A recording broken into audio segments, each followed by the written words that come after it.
Well, good morning. Today's guest speaker is Dr. Michael Clagg. He's the Assistant Superintendent for Human Services in the Hayesville School District. Been working with him, gosh, Mike, it's been about the last 5 years? It has. Wow, that's amazing.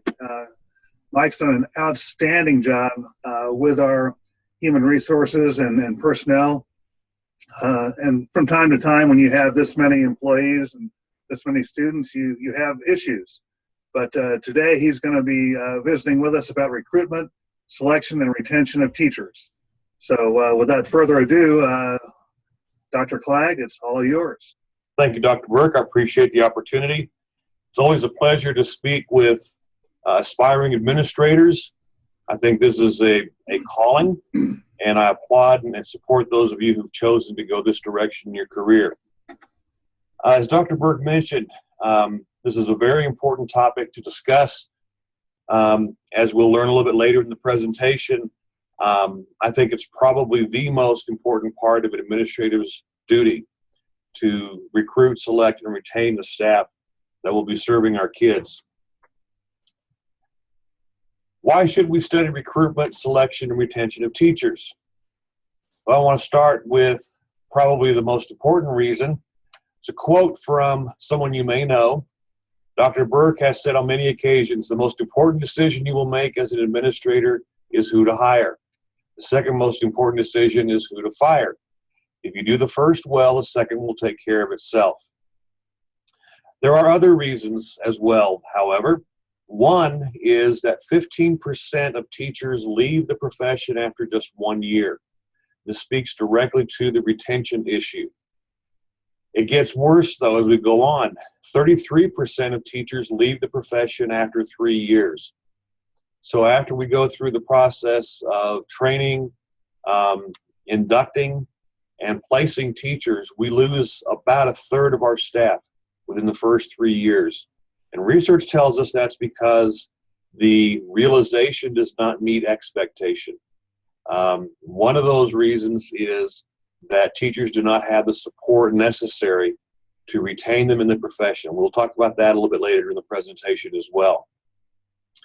If those two reasons don't do it for you, maybe the money will. Districts spend between 70 and 80% of their school budgets on personnel. It's the single greatest expenditure we have. We are a people business, and our money follows that commitment. Teachers are the greatest determinant factor in student success. For years, I've taught at Wichita State and other inferior programs, and taught principals and superintendents to be about the fact that the single greatest determinant factor in student success is who they hire. And we went back, and for the last 27 consecutive years, there is research that supports this. So every year, someone rediscovers the fact that if you are interested in students succeeding in school, the single greatest determinant factor in that student success is who you hire and place in front of them. I want to show you two slides that graphically demonstrate this. Whoops, go back. This was extrapolated from research by Raven, Hansack, and Kane in 2005. If you isolate three variables, one being the district, one the school, and one the teacher, and you rank them in terms of percentile, an average school being 50%, an average district 50, average teacher 50, then the research says you can expect zero gain. What that means is kids will do about what they should do in the course of a year. There's nothing beyond what is expected in 1 year's growth when you have average across the board. I'm not going to read the entire chart for you, but I want to call your attention down here to the lower right-hand corner. When you put that superior teacher in the classroom, even when you have an average district, an average school, when you add that superior teacher, you have the largest gain on the chart. Now, this is specific to reading achievement, but you'll notice that that teacher, even in an average school, average district, produces the most gain among the students in the area of reading. Well, one might argue that that's particular to reading, so let's look at mathematics. Again, we have the same three variables identified. We have the rankings here, and again, in the lower right-hand corner, you see that that superior teacher in the area of mathematics accounts for a 26% gain, even in an average school and average district. Now, those gains, of course, as you would expect, are higher when you have excellent or superior districts and schools. But I wanted to isolate this variable of the teacher here to show that the greatest gain is from that person you put in front of those students. So whether it's Dr. Burke saying it's the most important thing, whether it is showing that we have teachers who are choosing to leave the profession because they're not being supported adequately, if it's because of the amount of money that we spend, or if it's because of student achievement, all of these indicators underline the fact that hiring the right people, getting it right from the get-go, is paramount in what we do in schooling. So, if teachers are all that important, what should I do when I have to replace one? Because I promise you, one day you're going to have that teacher who's going to come to you, and he or she is going to say, "Excuse me, but I'm leaving at the end of the year." And now you have an opportunity. What are you going to do? Well, for those of you who don't know me very well, I'm from Oklahoma. Our answer to everything is go fishing. So when you get that teacher coming in, letting you know that he or she is going to be leaving at the end of the year, it's time to go fishing. I'm going to try to draw an analogy between fishing and getting our new staff member. So I'm going to take a few liberties at this point and discuss the steps involved. First thing we have to do is get the word out. In Oklahoma, we call that chumming the water. Maybe it's not a completely sportsmanlike thing to do, but it does increase your chances of getting exactly what you're after. Second step is preparing your gear. We call it fixing to go. You then talk with the folks that you're interested in. You throw your line out there in the water. You select the ones you want, which means you hook them. And the final step is you take them home, and that's known as landing them. So we're going to take these 5 steps, go into some detail about the process that's involved here. How to get the word out, in other words, chumming the water. There are a number of methods that can be used as you begin the process of filling your position. Most everyone in the state uses the Kansas Education Employment Board, known as KEEB. It is sponsored by the Kansas State Department of Education. It is broken down by region. Many of you may have found your teaching job through this process. Many, if not most of you, will use this when you start looking for that first administrative position. It is a free service. It does cover the state of Kansas. So this is where most everyone would begin. They would post their position on the KEEB website. Every district now has their own website, and schools will post their positions there as well. We also go to college and university job fairs. Typically, these are held twice a year.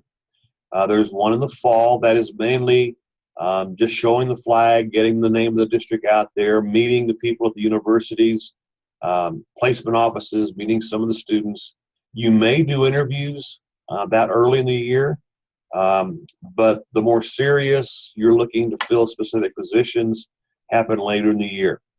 But you will have job fairs in October, November, that area. There are professional journals. There are journals for teachers of mathematics, science, language arts. This does cost. One of the things you have to consider, especially late in the year, is these professional journals are periodicals. And there will be some delay between the time that you place the ad and the journal is actually published, printed, sent out, read, and people respond. So if you're looking to make a move in a hurry, this probably wouldn't be your first choice, but it is a way to target an audience. There are professional networks. Some districts actually pay what are known as finder fees. If you have a strong science teacher who's leaving, or foreign language, any number of areas, they probably know other people in that same area who are strong. If the person who's leaving your district had a good experience, they might be willing to recommend your district to others. So using those professional networks is an avenue that many districts pursue, even to the point of paying finder fees in some areas. An idea that we've tried, that this is not the norm. I want to share a lot of things with you that are not the norm, but this is the first one. You can host your own job fair. Now, I'm not giving away trade secrets. I don't think that one district's going to harm another. But what we've done here, and we've done in one other district as well, is we'll take a Saturday and we send the word out to our substitute teachers, our own staff, many of whom have children who are graduating to become teachers, and we host a free job fair here in our district.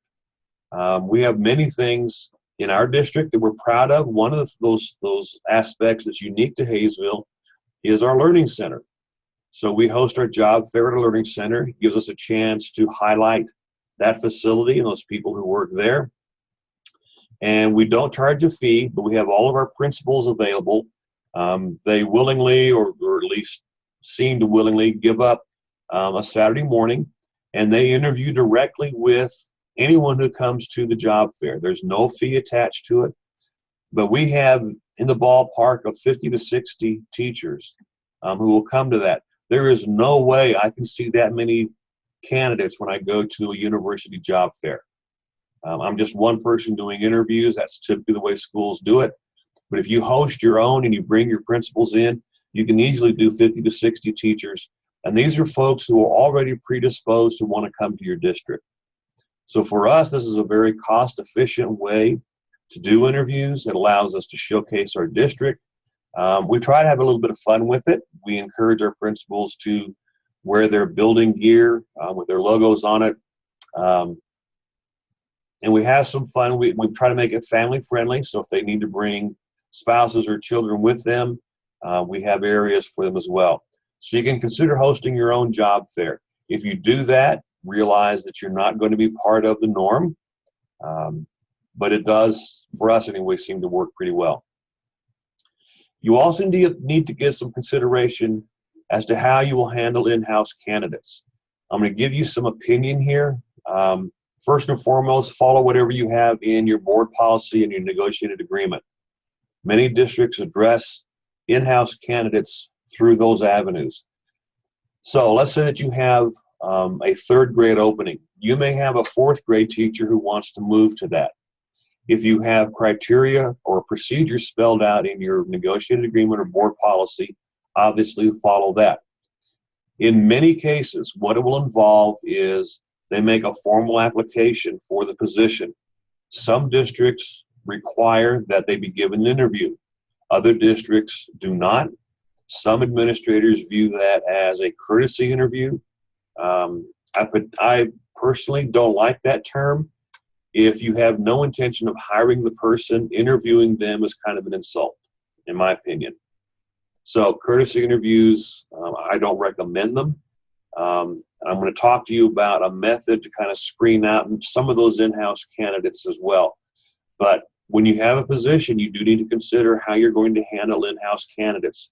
And if you have a policy that addresses it, follow it. If you don't, decide how you're going to deal with those people in your district who may apply for that position. Now, I want to make a distinction between people who are in district and people who are within the building.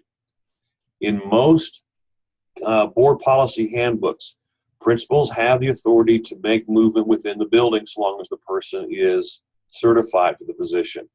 So if you have a fourth grade teacher who wants to take the new third grade opening and they are within the building, the principal has the authority in most cases to simply make that move within the building.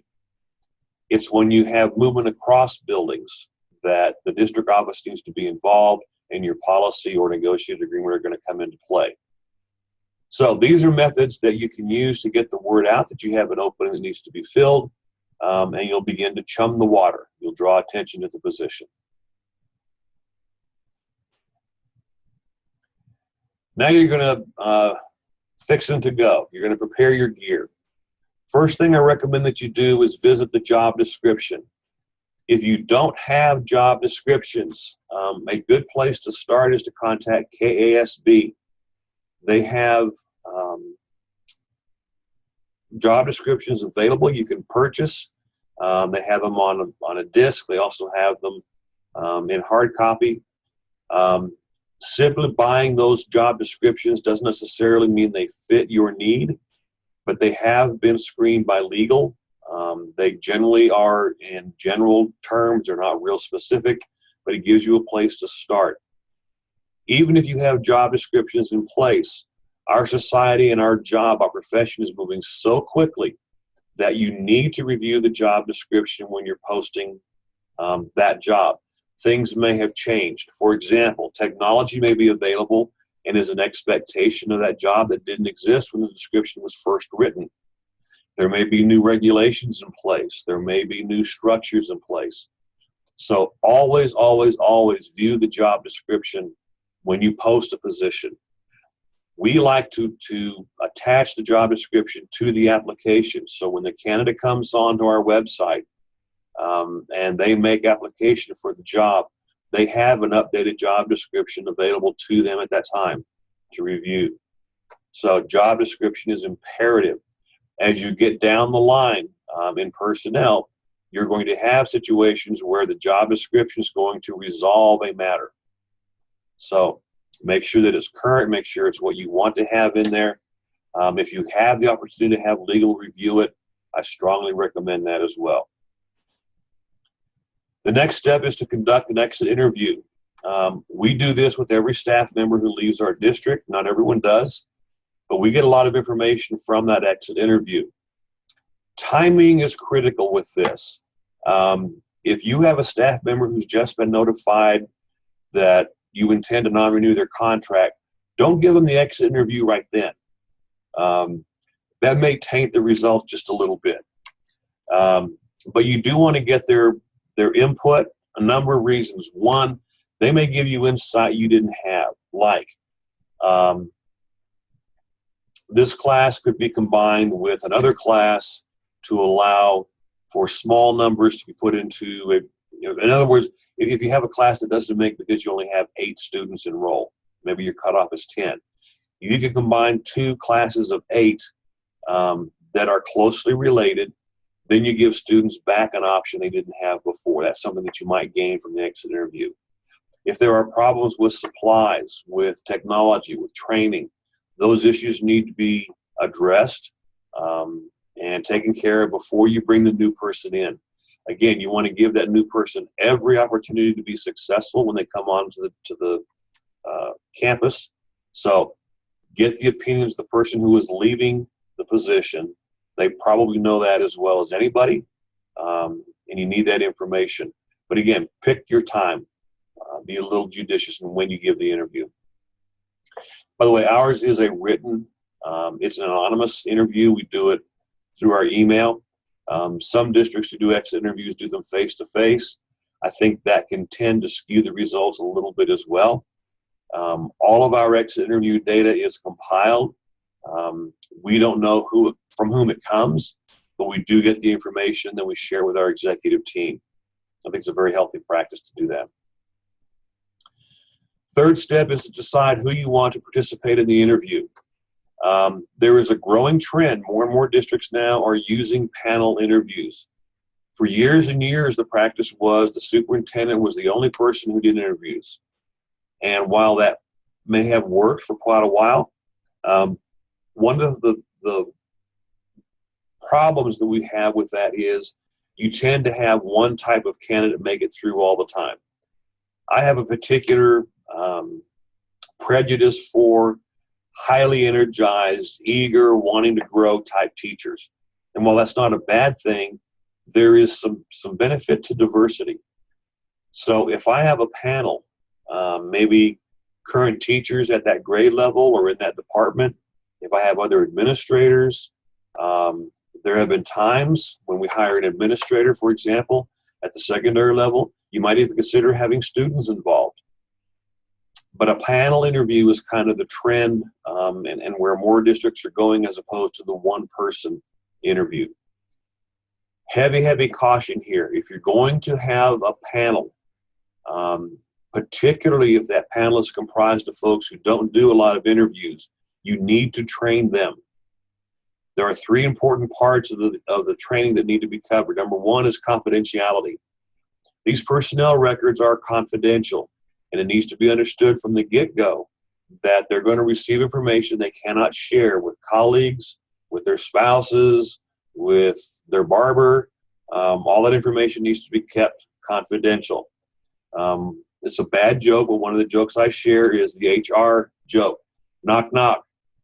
Who's there? I'm sorry, I can't tell you, it's personnel. And that underscores the point that the information that we have cannot be shared. In many cases, the people who will apply for a job have not told their current employer that they're looking. So if it gets out ahead of them sharing that with their employer, they're at risk in their job. So the first thing that I would discuss with the panel, especially if they're not familiar with doing interviews, is that everything that they discuss and all the material they get is confidential. And at the end of the process, they're going to turn all that information back into you, and it's going to be shredded. So the resume, transcripts, letters of rec, all that sort of thing. The second thing I would be sure to cover is proper interview questioning. There are appropriate interview questions, and there are very inappropriate interview questions. The rule of thumb is anything that relates directly to qualifications for the job is fair game. Anything that does not directly relate to expectations of the job is off limits. Give you an example. You can ask a candidate if they have a driver's license if driving is required for the job. So if you're interviewing someone for a bus driver position, for example, you can ask if they have a driver's license, a CDL. If they're interviewing for a language arts position that does not require them to drive, you may not ask. That cannot be used as part of the grounds for determining a person's suitability for the position. So, as the trainer, you go through, these are the essential skills or essential qualities of the position in this job. These are the questions that we can ask. You will oftentimes see questions like, how many children do you have? Can't ask that. They used to be a fairly standard question because districts wanted to know how many students were coming into the district for state aid. Can't ask that.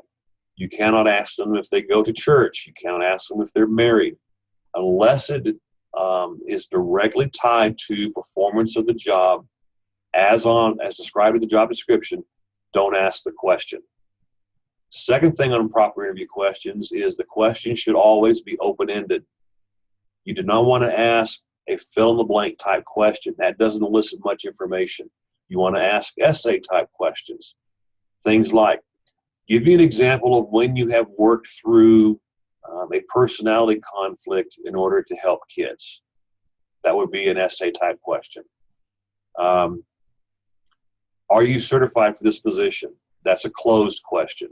By the way, that should also be in their credential packet, so that should be answered in documents. You don't need to ask the question in the interview. So once you've covered confidentiality, then you cover proper interview questioning techniques. Then you discuss with the panel, how will the decision be made? Almost always, there needs to be a single decision maker, whether it's the superintendent, an assistant sup, a principal, an AD. There needs to be one person. If you put it to a vote of those who were in the process, you guarantee winners and losers. It needs to be understood from the get-go that that panel is advisory. They will give input, they will give their perspective, they will give you their impressions, but there should be only one decision maker in the process.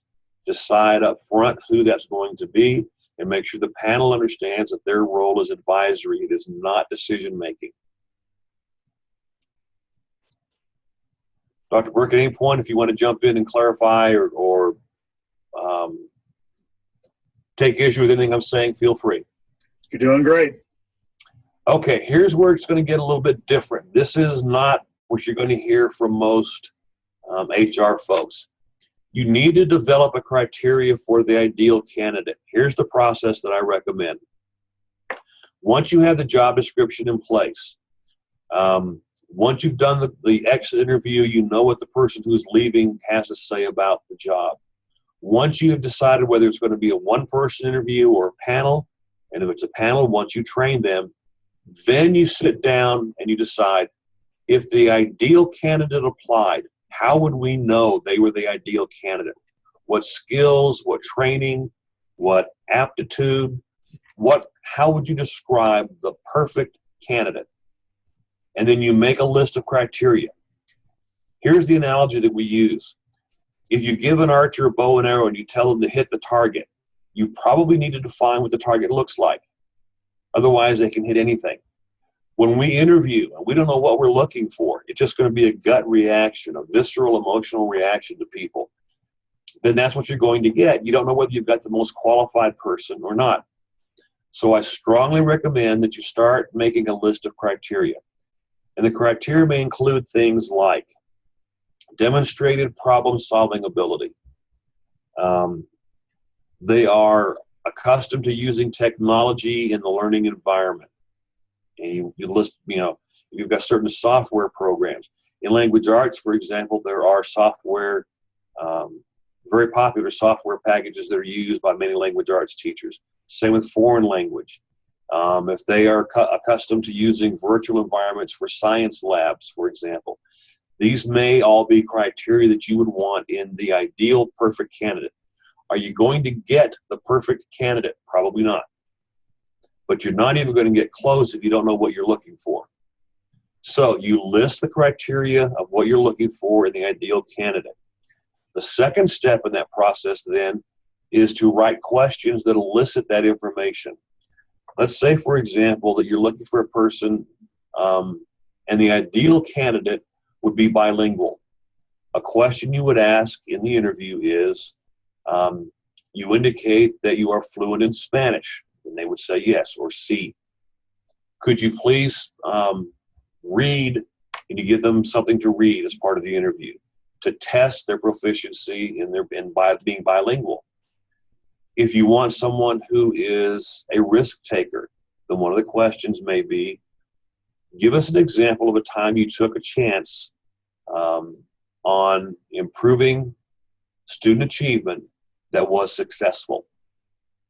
Now, typically, research will tell us that we want to ask a question about a certain criteria at least 3 different ways. So you have multiple shots at the criteria. So you tweak the question a little bit 3 times, and you look then for consistency in the answer. So if they are a risk taker, if they are bilingual, then each response to those 3 questions should be very similar. So you have consistency across the interview. The next step then is to develop a rubric for measuring their response. My suggestion here is to keep it real simple. Again, researchers will tell you that if you have an odd number of marks on a scale, on a Likert scale, for example, if you have an odd number, you run the risk of gravitation to the mean. In other words, scores tend to move to the center. If you have an even number of responses, then you tend to force folks to either go above or below the mean. So one of the things that we do is we will ask a question and we will have 4 possible responses. And we break these up into quartiles. So if the person is asked a question and they totally miss the question, they don't get even in the ballpark, that's a whiff. It's our term. It's not scientific, but it's the one we use. A whiff is in the bottom quartile. That means they didn't get it. The next step up is that 25 to 50%. They seem to understand the question, but they really didn't hit it well. This might be like an infield ground out. They made contact, but it didn't really help. The next is they got a base hit. They answered the question. They showed some competency in that area. It wasn't wow, but it was good. We take it. The highest, the 75 to 100%, means they hit a home run. Not only did they give us everything that we were looking for in the answer, they gave us something in addition. So those are the 4 general categories that we would use in scoring our interviews. And we have discussion with the team, if it's a panel interview, about inter-rater reliability. As a group, do we come to consensus with what the low 25% means? Do we come to consensus on what that 25 to 50% means? And we run through some of the questions. And we do this often enough that we begin to see, yeah, we finally get, as a group, what we're looking for. Will all the scores be exactly the same? No. But again, you only have one decision maker. All this, the rubric, the scoring, the team, all that is advisory to the person who's making the decision. So the process that we use and that we recommend based upon research is define that ideal candidate. That's your target. Have questions that elicit responses to those ideal characteristics. Have a way to measure responses to those questions. Now, if you don't do this, what you're left with is what feels good and right to me. And what feels good and right to me may not be what is good and right to another interviewer, or for the department needs, or what the panel is looking for. We miss those things. So we feel like this is a better process. It is certainly harder. It certainly takes more time. But based upon the research, and a lot of this comes from the Gallup organization, many of you are familiar with their research, they talk about strengths training, that you emphasize and maximize the strengths of a candidate. This is based upon that. It's also based upon their research on scales, that you avoid the gravitation to the mean. So this isn't all just Mike making it up. This is based upon some research. Mentioned that you write the questions based on the criteria that you have developed, and you develop a method for evaluating the answers you get. The last step in preparing your gear is you review all the questions before the interview. Again, I'm an HR person. When I first interviewed for this job, I asked Dr. Burke, how will you know if I'm doing a good job? And he said, we won't be in court. Very to the point, very clear.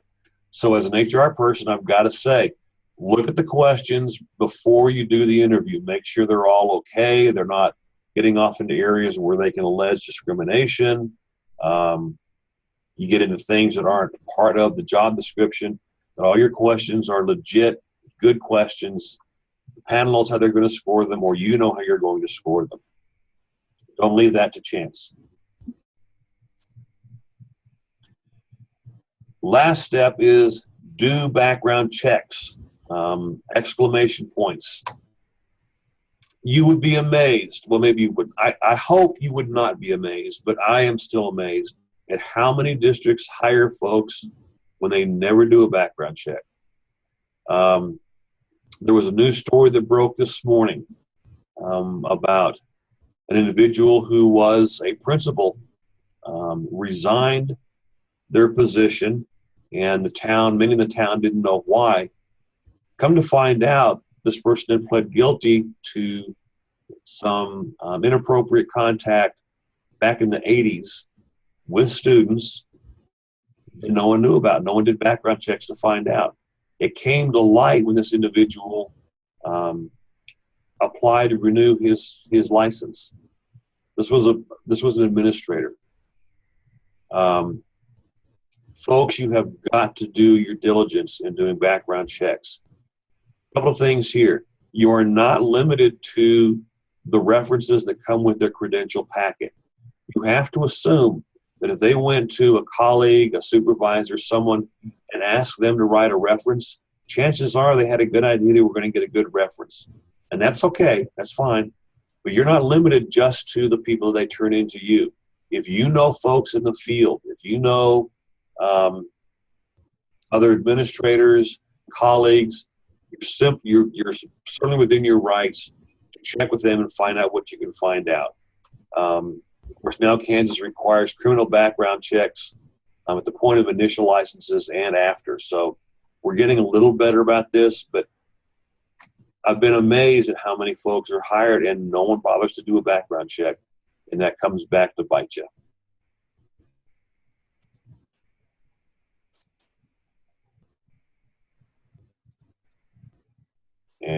I don't know why the screen's not moving.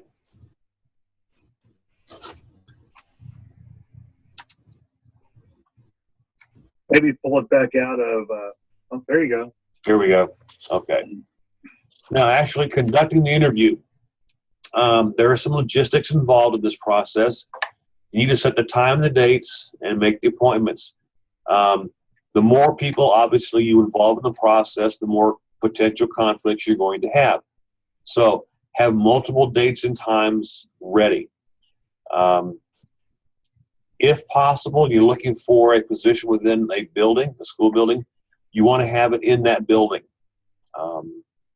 It may be difficult, school may still be in session, but the candidate would like to be able to see the facility in which they're going to be working. You set up the room, if it's appropriate, have refreshments, chairs, notepads, etc. available. We try to do all of our interviews in one day. That doesn't always work, but if we're involving substitute teachers and asking others to participate in the process with us, we try to minimize the disruption to their professional commitments by doing them all in one day if possible. You want to have a protocol in place. Who's going to start? In what order are we going to do the questions? Again, the more people you involve, the more moving pieces you have, the more this protocol is going to become important. If you're the only one doing the interview, then you can skip step number 3. How soon will the decision be made? Again, you want to have some thought given before you go into this process. It's very likely the candidates are going to ask. If you're interviewing for a hard-to-fill position, chances are very good they're going to have other interviews scheduled. So the sooner you can get your interviews done and get your decision made and get that information communicated to your interviewees, the better for everyone involved. Determine who's going to notify the candidates. In our district, and again, doesn't mean you have to do it this way, but we're fortunate that we're large enough. We hire between 20 to 30, maybe even 35 teachers each year. Those all come through the personnel office, and we anticipate the questions they're going to ask. They're going to ask questions about salary placement, experience, benefits, supplemental contracts, coaching, those types of things. If you can, you want to have one person who's very skilled and knowledgeable about all those questions doing the answering, rather than having 6 or 7 different people doing it. That's an easy, great way to create chaos, is to have multiple people giving answers. So if you're fortunate, as we are, to be able to have one person, it's one of my assistants, she's phenomenal.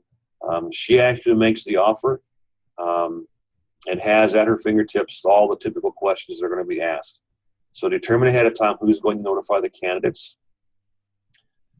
Once the interviews are completed, I mentioned earlier that confidentiality dictates that all those materials be turned back into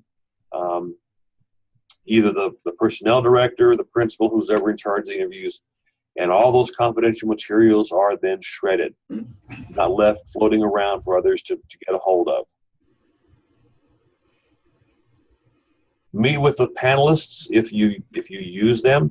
Get their input. Again, they're giving you their time, their professional skill. Give them the courtesy of listening to them. Dr. Berg does a great job of this. I wouldn't say this just because he's here, but he does spend an awful lot of time debriefing those panelists at the end of the interview process and asks questions about what they saw, what they heard, those types of things. He also, I believe, makes good use of people like the receptionists and the secretaries who meet them informally, which is a wise thing to do as well. Take time to reflect. There's no reason to rush into a bad decision. So the decision maker takes time. Again, Dr. Burke and others quite often will take an evening. They know by the end of the day which way they're leaning, but they give it overnight to think about it, come back the next morning, revisit, and if they're still locked into that person, then they're likely to make the offer at that point. But don't rush into a bad decision. Take time to reflect. One of the things that I always encourage the people that we make an offer to, especially if they're right out of college, and this may be stereotyping, but I encourage them to look at their Facebook. If there's anybody that's still got a MySpace page, any kind of social media. If you're moving from being a college student into being a professional in the community, I guarantee you searches are going to happen. Students and parents are going to Google that new staff member and find out everything they can about them. And those things that we thought were funny as a freshman in college may not be as funny when you're a first-year teacher. So there are some things that you may want to clean up, move, shut down prior to having your name float out in the community as a new teacher in the district.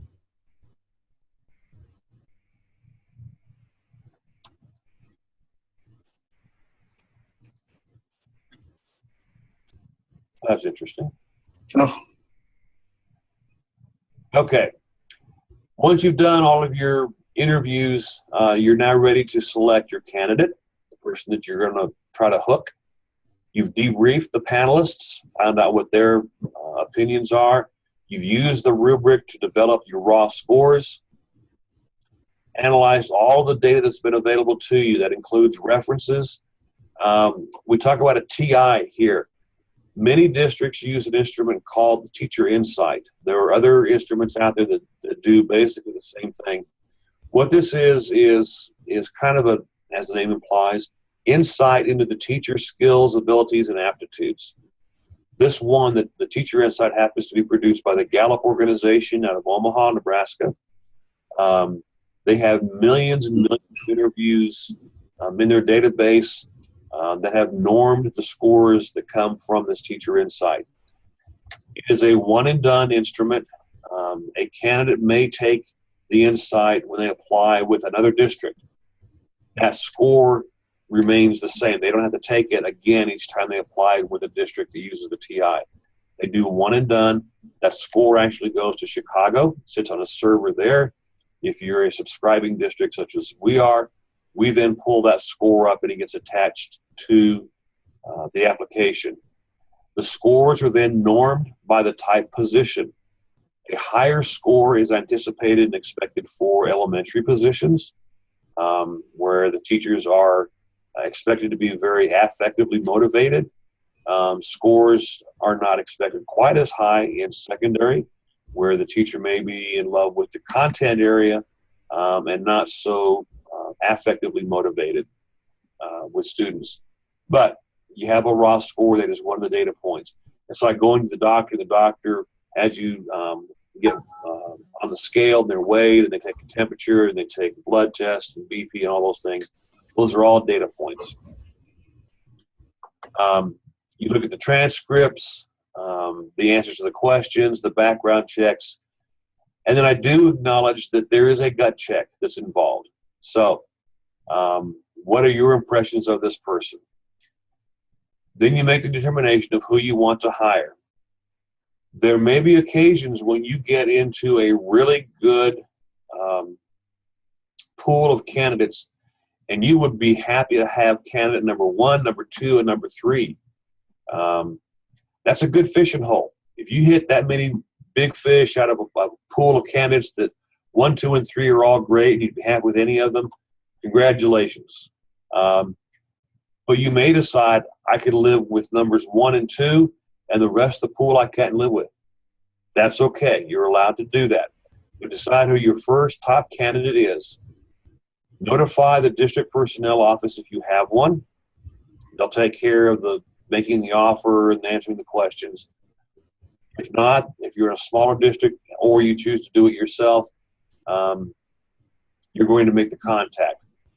If you cannot hire the candidate you want, if you go through the pool and for whatever reason, that just didn't produce a keeper for you, you do still have options. They're not as good, but you do still have options. You cannot hire the person you want. You can repost the position. In other words, just open it up and go through the entire process again, start all over. You could consider hiring a substitute teacher. You could go to retired teacher associations. Be aware, though, that if you hire a retired teacher, you're going to have certain capers restrictions. that you need to research prior to making that offer. You can combine classes and use existing staff.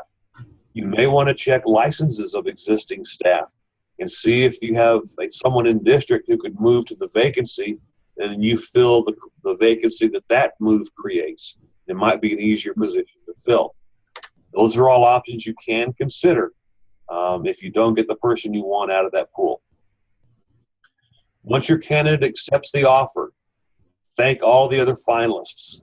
Again, not every district does this. Based upon what I'm hearing, most districts don't do this. I like every one of the finalists to hear back from us. So our principals contact all the finalists that interviewed and let them know the position has been offered and accepted. Thank you for your time. We hope to see you again. It's just good common sense. It's good manners. It is very likely that you're going to run into that person again in some other capacity. They might be the person who hires you down the road. So just a kind thing to do is to make sure that all of your finalists get notified once the position has been offered and accepted.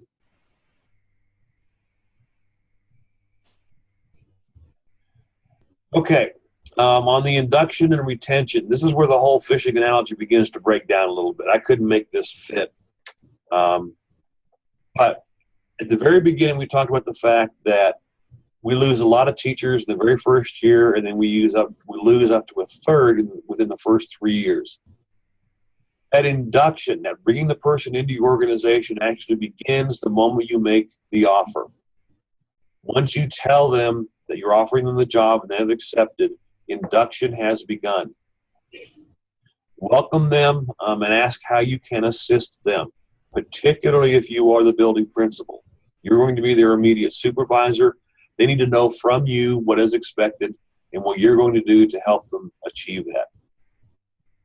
You want to establish contact information. If they have district email, get that set up, communicate with them through that district email. Their phone and their address are likely to change. If they're moving from college or from another position, those points of contact are going to change. You want to get them into the district email as soon as possible. You want to send information about report dates and locations. If you already have a schedule for when school is going to start, when teachers are going to report, get that to them as soon as possible so they can make their plans in the summer as far as vacations, moving, and all that to get it taken care of. You want to preview the first few days' activities. Will there be some time where they'll have activities with their departments, their grade level? When can they begin to set up their room? Will it be district in-service? When will they do training on bloodborne pathogens, sexual harassment, those sorts of things? They need that schedule. You want to provide a trained, non-evaluative mentor. That mentor needs to be someone who has been trained to be a mentor. You don't walk down the hall and say, hey, Bubba, it's your turn. You got a new teacher. They need to be trained in how to support a teacher, whether it's a brand new teacher or an experienced teacher new to the district. I underscore the need to be non-evaluative. The role of the evaluator is the principals or the superintendents. It is not a colleague. They need to facilitate introductions with the mentor and the staff. I'm going to reference some research at the end of this slide, but this introduction is critical to a person's retention in teaching. You want to tour the school and the district, give them an idea of where other buildings are, especially the administrative center. If they have to come down to payroll or to benefits, they need to know where that building is located. So you spend some time acquainting them with the layout of the district. Provide training and essential skills needed to start the year. Some districts have commitments to certain curriculum or to certain technologies or to certain protocols. In our district, we train all of our new staff in capturing kids' hearts. We use this from day one. This is how staff interact with students, how they set up their classroom expectations. It has implications in a number of ways. That training is critical, so we make sure that they get that right at the very beginning of their time with us. The most important thing you can do as an administrator for your new staff member is establish relationship with them. There was a great research study done by this attractive, very intelligent young man named Clagg, I think it was. And he studied why beginning teachers stay in the profession. And he thought he knew what the outcome was going to be, and he was wrong. It ended up being one of these touchy-feely relational type things. Beginning teachers were much more likely to stay in the profession if they had a relationship with their colleagues. It didn't have to be a work-related relationship. It could be Relay for Life, bowling league, softball team, going to church. They needed to have a social, relational safety net, and the principal could not be the only one in there. If the only relationship they had as a new staff member was with the principal, odds were very high they were not going to survive that first year. So establishing a relationship and having a safety net where you have other teachers, especially other beginning teachers, connect with them was essential in retaining new staff. Okay, here's your opportunity to show what you know. Since this is being recorded, I'm not going to be able to hear your responses. But as a group, the single greatest determinative factor in student success is the teacher. What percentage of teachers leave within the first 3 years? 33%. How much of the school budget is spent on personnel? Between 70 and 80%. The Kansas State Department of Ed vacancy listing is called KEEB. That stands for Kansas Education Employment Board. The questions in the interview should be written with what in mind? It should be your criteria. The ideal candidate will have these characteristics. What should you do with all copies of materials used in the interview? Destroy them, shred them. Those are confidential materials that need to be destroyed at the end of the interview process. Name some options you can consider if you do not find an acceptable candidate. You could repost and go through the whole process again. You can look at subs, retirees, keep the CAPERS restrictions in mind. You can combine classes, all of which are options. What did one study show was critical to beginning teachers' decisions to stay in the position? Relationships. I want to thank you again for the opportunity. I want to thank Dr. Burke for allowing me to visit with my favorite audiences, which are aspiring administrators. God bless you in your endeavor. If you have questions, feel free to relay them to Dr. Burke. I'm sure he'll get them to me, and we'll try to be of assistance. Again, thank you for our time. All right. Thank you, Dr. Clagg. I'll go ahead and end the recording. Have a great day.